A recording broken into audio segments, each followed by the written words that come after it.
estamos aqui com Josias Silveira, que além de professor de arte, também é ilustrador, desenhista, quadrinista e artista plástico. Ele tem graduação e licenciatura em Educação Artística pela UX e tem DRT de locutor profissional para rádio e TV, trabalhando por 8 anos nas artes no município de Bom Jesus. Então, uma boa tarde, Josias. Boa tarde, Beca, a todos que nos acompanham. Prazer estar aqui com vocês. Bom, então, para começar a nossa entrevista, nosso bate-papo de hoje, levando em consideração que você tem uma experiência profissional bem variada, né? Como você se encontrou como artista? Bom, eu desenho desde criança. Segundo a minha mãe, desde que eu tinha 3 anos de idade, já riscava todas as paredes lá em casa. Né? Mas, profissionalmente, eu comecei a entender isso a partir dos 18 anos, né? Mas eu já vendia desenhos na escola. Vendia desenhos de cavalos, que era o tema mais solicitado em Bom Jesus, na época, cidade de interior. E aí, trocava os meus desenhos por lanches, normalmente, que era o mais comum, né? Mas já iniciei com essa referência artística desde pequeno. E de lá para cá, desenvolvi o gosto pela arte e me especializei nisso também, mas meu objetivo principal, quando eu terminei o ensino médio, era fazer arquitetura, porque tinha uma visibilidade de financeiro melhor do que um professor ou que um artista, né? Mas acabei migrando para as artes de verdade, que era o que eu realmente amo, que eu gosto de fazer, e me encontrei de verdade aqui e estou amando fazer arte e quero compartilhar esse meu gosto com muita gente, em especial com os meus alunos, né? Todos por quem eu passo, acabo plantando uma sementinha do gosto pela arte também ali. Eu acho que isso é o mais importante, né? Você amar o que você faz. Então, a partir do momento que tu gosta da tua profissão, tu começa a valorizar mais ela, né? Começa a ver realmente a essência do que tu faz. Então, acho que esse é o ponto mais crucial que tu precisa, mais importante, assim, que tu precisa ter. E em relação às suas histórias em quadrinhos, né? Onde você busca inspiração para escrevê-las? Olha, a minha primeira história em quadrinho publicada, autoral, recente, elas partem de referências da minha vida, né? De temas comuns.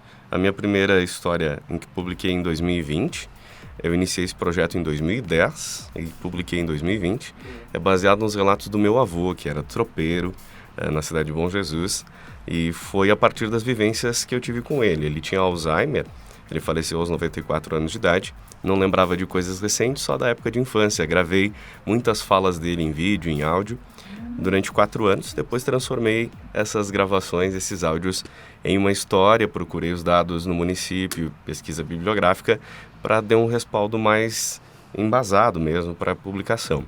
E depois eu publiquei uma história em quadrinhos, que é o Selfie. É uma história dividida em 4 volumes. A primeira eu já publiquei, a segunda está em campanha no Catarse, que é baseada na minha história de vida. Eu sou transplantado de córnea de ambos os olhos, fiquei 2 anos na fila de espera para conseguir um doador. Nesse período eu praticamente não enxergava nada, fiquei dependente dos pais e da mãe para tudo. E aí foi o período que eu parei de desenhar, parei de fazer arte, mas acabei descobrindo outras vertentes, né? Fui influenciado a trabalhar com escultura, o que me fascina também, e tocar instrumento. Eu comecei a tocar violão no momento em que eu não enxergava. Então, a sensibilidade eu toco de ouvido para esse tipo de estilo de arte diferente, que é uma das linguagens que também me atrai. Então, normalmente eu parto de coisas que me interessam e de coisas que me chocam. Os Desumanos, que é o meu último quadrinho que eu publiquei no final do ano passado, ele parte da relação das mitos que a gente tem na infância. Ele partiu do velho do saco, que era uma história que diziam que um velho, que morador de rua, né, vinha e pegava as crianças malcriadas, desobedientes e que faziam arte. Só que eu virei artista e eu faço arte, e aí aquilo para mim me chocava. E eu trouxe ele na forma de um justiceiro que pune quem faz mal para as crianças. Né? Então essa é a minha relação, principalmente para as publicações. Sim. E esse Desumanos que você tinha mostrado anteriormente pra gente, né? Gente, é uma das obras assim, que eu acho que mais gosto dele, assim, é bem legal, sabe? E em relação ao violão, você seria o Beethoven praticamente do século XXI, né? A gente gosta bastante. Mas, e como você decide o tema e estilo das suas histórias em quadrinhos? Existe alguém que te ajuda nesse processo? Olha, as últimas partiram mais de referências pessoais mesmo, pelo meu gosto. Eu sou colecionador de quadrinhos, tenho aproximadamente 6.000 exemplares de quadrinhos em casa. E de tudo que eu já li, de tudo que eu experimentei enquanto arte, as linguagens é o que mais me move. Mas eu tenho alguns amigos, tenho colegas e parceiros que também gostam de arte, fazem arte, e que sempre são amigos mesmo, que contribuem para que a arte tenha uma qualidade maior, talvez alguns detalhes que funcionam bem para atender melhor o público e impactar. Que o meu objetivo normalmente nas artes é impactar, tanto quanto artista de obras em telas, em escultura, quanto também nos quadrinhos. E esse motivo de impactar, né? Trazendo o dia de hoje, que é 7 de junho, em pauta, sabemos que é o dia da liberdade de imprensa. E você, como artista, professor e também ex-locutor de rádio e TV, já passou por alguma dificuldade por conta de não poder falar ou escrever a respeito de algo polêmico? Ah, sim. Eu respondo o processo judicial, inclusive, por caricaturas e charges que eu fiz, né, em períodos eleitorais. Isso é bem comum para quem trabalha com isso, mas a minha maior limitação, normalmente, nesse sentido, foi sempre posterior. Não houve nunca uma espécie de censura enquanto ação, quer seja quanto professor, quanto artista ou enquanto locutor.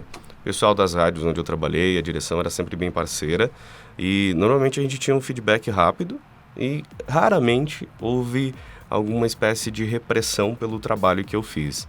Eu sempre tentei ser o mais imparcial possível, tentando trazer... Eu trabalhei como locutor radialista e musical, mas na parte de noticiarista era sempre trazer a informação, né? Sem expressar muito as opiniões, até porque... As cidades de interior, elas são bastante restritas, com questões principalmente falando de ideologias e questões políticas e religiosas. Então, isso sempre... Mas nunca nada me ofendeu. Eu não tenho medo de falar sobre nada. O que perguntar, a gente responde. E você havia dito anteriormente que é transplantado de córnea de ambos os olhos. Isso de alguma forma prejudicou a sua vida como artista? Além disso, sua obra Olho por Olho seria inspirada nesse acontecimento? Sim, Olho por Olho, que é o volume 1 do Selfie, a impressão de mim mesmo, ele partiu das minhas vivências. Em 2008, quando eu descobri que eu tinha um problema sério de visão, a partir dali, em questão de 6 meses, a minha visão saiu de 70% que eu tinha a chegar a menos de 10% de uma visão saudável. Nesse período, eu tenho registro, eu tenho até hoje, meu último desenho que eu fiz enquanto enxergava antes do transplante. E nesse período que eu fiquei sem poder ver, a visão para mim, e acho que para a grande maioria das pessoas, é o elemento mais usado, é o sentido que a gente mais usa, tanto para se comunicar, para se locomover, né? Então, a gente tem uma dependência muito grande. Quando tu perde, isso abre um espaço que precisa de muita sensibilidade para te explorar outras coisas que são importantes e que talvez sejam descobertas que você ainda não tinha experimentado. Eu não considero como se fosse um problema, mas foi um momento em que eu tive a oportunidade de aprender coisas diferentes e que não dependiam só da visão, e mais da minha sensibilidade enquanto artista. Não foi problema para mim perder a visão. Faz parte da minha história e eu uso isso como referência para tocar as outras pessoas. Eu tenho amigos... E, inclusive, quando professora, eu sempre presto muita atenção nos meus alunos, porque tem muitos alunos que, às vezes, têm alguma dificuldade na visão e não percebem, porque os pais não compreendem ou, às vezes, nem consideram aquilo como problema. Eu tinha problema desde pequeno, mas eu só fui no oftalmo aos 18 anos. Né? Então, isso foi um problema sério. Porque na escola eu era bem CDF, sentava bem na frente, na primeira classe, quando não enxergava do quadro, copiava do caderno dos professores. Então, isso não era problema enquanto estudante. No momento que eu fui para a universidade, em que eu sentei numa sala que tinha mais de 100 pessoas, eu sentei no último lugar, eu era tímido, no fundão da sala. Eu não enxergava um palmo na minha frente e não tinha coragem de perguntar para os colegas o que eles estavam vendo e nem falar para o professor. A partir dali tem alguma coisa errada, eu preciso procurar ajuda e eu tento prestar atenção e ver como que os meus alunos se comportam e muitos deles já encaminhei, a gente conversou com os pais para que tenham um olhar mais sensível para isso e encaminhem as crianças. A gente tem alunos que começaram a ter uma qualidade de vida melhor a partir detecção, esse diagnóstico meio involuntário dentro de uma sala de aula e que a partir dali conseguiram enxergar melhor, ter uma qualidade de vida melhor, que eu acho que é o mais importante hoje. É o essencial, né? E você é convidado para participar de muitos eventos geeks. Como foi para você ser chamado pela primeira vez para algo assim? Bom, foi bem importante, olha, de verdade. Eu era tímido até trabalhar no rádio. Depois que eu fui pro rádio, eu fiquei um pouco mais tímido, porque eu trabalhava sozinho ou com um entrevistado. Então, a minha limitação social era bem pouca, né? Mas eu acabei fazendo algumas disciplinas de teatro e fazendo algumas ações que me tiraram um pouco dessa timidez e eu fiquei um pouco menos inibido em público. E atender as pessoas nesses eventos que tem fãs de todos os gêneros possíveis, é muito gratificante. A gente teve recentemente, agora no último final de semana, a Comic Con RS, o maior evento de quadrinhos da cultura geek nerd do estado do Rio Grande do Sul.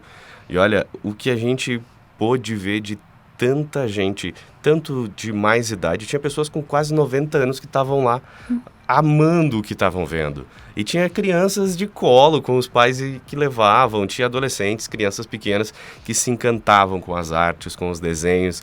E isso é muito gratificante, esse retorno, que enquanto artista dentro de casa produzindo ou lá na escola, eu não tenho esse retorno.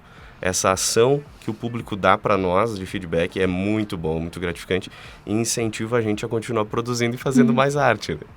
E é um mundo mágico, né? Você encontra de tudo. Com Realmente, certeza. Partizano é um multiverso. Exatamente. Olha, vocês estão no caminho certo. O multiverso, essa ideia de coisas diferentes, aglomeradas, que compõem o ser humano. A gente é feito disso, né? Não é nada isolado, todo mundo faz parte de um grupo só e que vai somando, agregando, e a gente tem que aproveitar o melhor de cada coisa. Uhum. E qual foi a história em quadrinhos que você criou que mais foi difícil? Seja por questão de demandar muito tempo ou até mesmo por algo sentimental, levando em conta que você disse que o último dos tropeiros foi inspirado no seu avô. Então, bom, eu tenho um apego emocional às 3 publicadas já recentemente. Mas de verdade, a que tá mais me cativando, assim, mais sugando, é a volume 2 do Selfie, que é a continuação que eu estou produzindo. Ela está em campanha no Catarse e ela traz uma visão, uma perspectiva de olhar, um ponto de vista diferente, que esse é o tema dela, sobre as coisas mais comuns que a gente vê no dia a dia. Como a gente pode enxergar as coisas sem olhar para elas. E esse é o objetivo que eu estou trazendo nessa revista. Eu estou tentando explorar isso de uma maneira que fique não só visual, mas que fique de uma forma tátil para quem for experimentar e ler o quadrinho, e também audível. Meu objetivo é transformar essa história em quadrinho em uma espécie de audiobook, mas com narração, com uma interpretação de locutores e atores, trazendo isso para quem tem problema de visão, que era o meu caso. Eu não enxergo, mas eu quero ter acesso a esse conteúdo. Então, eu tenho essa preocupação e é o que está me demandando um pouco mais de trabalho, mas é o que eu estou gostando muito de fazer, porque é uma coisa diferente, nova, que eu quero buscar. É uma coisa bem importante, né? Engloba bastante, todo mundo, então, daí. Então, todo mundo poderia ter acesso ao que tu faz. Esse é o objetivo. E dentre todos os estilos de arte que você trabalha, seja um desenho, pinturas, escultura e até mesmo arte digital, para você, qual vai sempre estar em seu coração? Bom, eu sou apaixonado por arte à mão, feita tradicionalmente com lápis, com sujeira, com carvão, com manchas, né? Eu trabalho com traços e manchas, que é a linguagem do desenho, que é o que mais me agrada.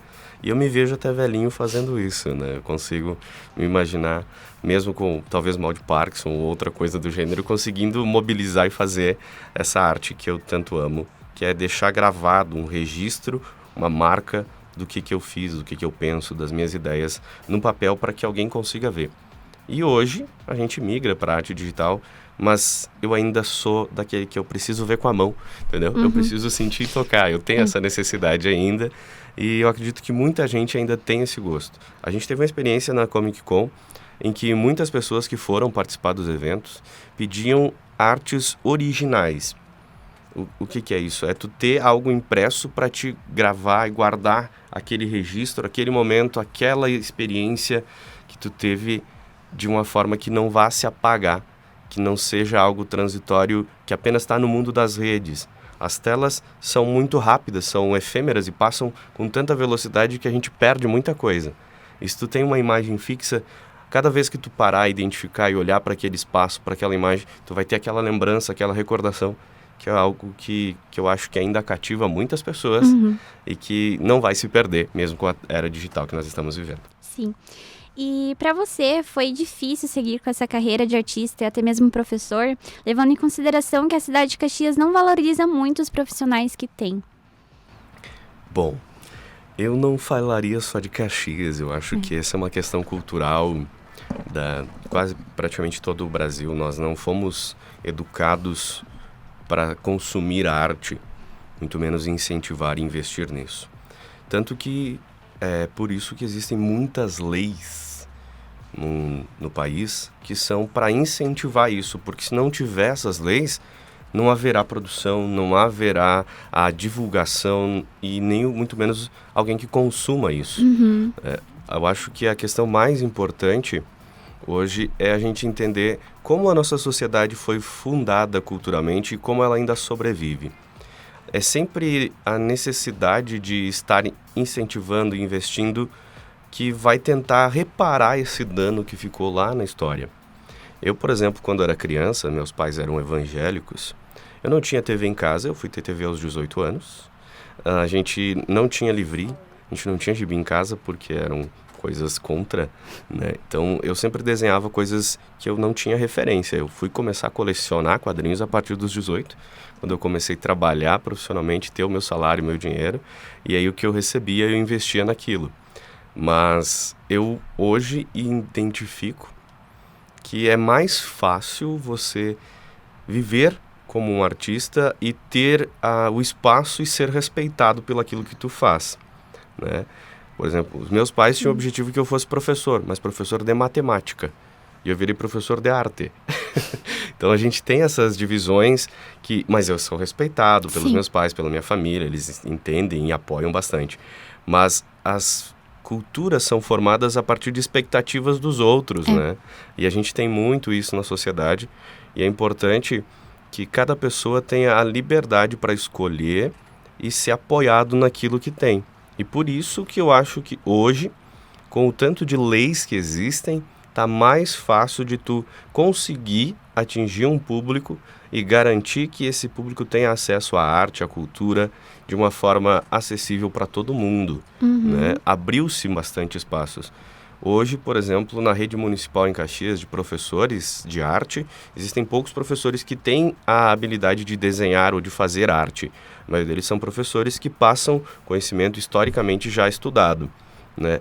E quando um aluno tem a opção e a oportunidade de ter acesso a alguém que fazendo junto com você, aquilo é uma experiência que não vai ser tomada dessa criança e vai servir para a vida adulta dele. E eu acho que eu estou fazendo isso. Voltei a Caxias para fazer isso. Eu fui embora para Bom Jesus, vim, estudei, me formei, especializei, voltei para Bom Jesus, fiquei um tempo lá. A cidade de lá é um pouco mais restrita ainda, politicamente. Lá eu tive experiências em diversas áreas que você jamais imaginaria, enquanto profissional. Mesmo sendo locutor de rádio, mesmo sendo professor, sendo artista, eu trabalhei em serraria, trabalhei em pomar de maçã, trabalhei colhendo batatas, trabalhei como agente de saúde, trabalhei como setor administrativo, comercial e vendas. Então, nada disso me limitou, mas me ensinou a valorizar muito, muito mais aquilo que eu faço e as pessoas que fazem isso. Existe uma parcela muito pequena na sociedade que é capaz de criar alguma coisa. A maioria das pessoas consome. Por isso que o que vocês estão fazendo aqui, de criar algo diferente para as pessoas e trazer essa oportunidade de eles terem acesso a essas coisas, é muito gratificante e com certeza isso vai ser recompensado. Tem muita gente que está ouvindo, que talvez tenha essa sensibilidade que não conseguiria ter acesso a essas coisas em outro tempo, em outras épocas, né? E a gente tem que valorizar e aproveitar bastante isso. Nossa, uma coisa bem emocionante agora, né, gente? Quase chorei aqui. E então, para finalizar, né, qual dica você daria para as pessoas que querem seguir como artistas, mas não possuem essa confiança ou apoio suficiente? Bom, acredite, é possível. Mesmo que seja difícil, que tudo pareça dar ao contrário, que as pessoas, ninguém te apoia, que ninguém te ajuda, é possível viver fazendo o que se gosta. Você vai sofrer, vai ter dificuldade, isso é da vida, isso é natural, mas independente da área que você for trabalhar. A minha dica é para você que gosta de arte, cultura, que identifica-se com esse meio, não desista, é possível. Eu hoje vivo como professor de arte, né? É de onde eu retiro meu sustento e consigo manter minhas despesas. Mas isso não me impede de fazer arte. Eu continuo produzindo quadrinho, produzindo desenhos, produzindo telas. Eu continuo fazendo música e isso me traz algo que o meu trabalho, que o meu sustento não me dá. Mas eu posso sobreviver fazendo as duas coisas. Não abra mão daquilo que você gosta, daquilo que você tem desejo de fazer, em virtude do que os outros querem. Essa é a minha principal dica. E eu recebi recentemente uma carta de uma aluna que a família criou uma expectativa que ela vai trabalhar na área contábil e financeira, que é o ramo que a família trabalha. Mas ela quer ser cantora, ela quer ser música.